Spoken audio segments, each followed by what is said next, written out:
สวัสดีครับวันนี้เราจะไปไหนกันครับ ไปแปด ไปตาด ขณะนี้เป็นเวลาตี 4นะครับ กว่าครึ่ง ง่วงที่กำลังจะไปขึ้นเรือ ไปขึ้นเรือหลับตลอดทาง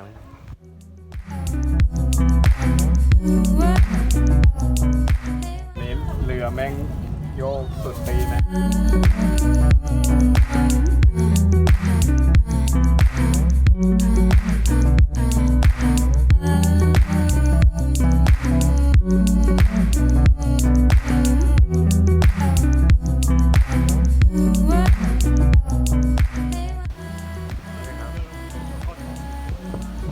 ตอนแรกเรากะตกปลาหน้าที่พักนะครับ สภาพนี้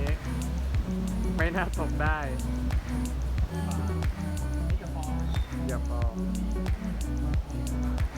เราอยู่ที่เกาะกูดรีสอร์ทนะครับ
จมู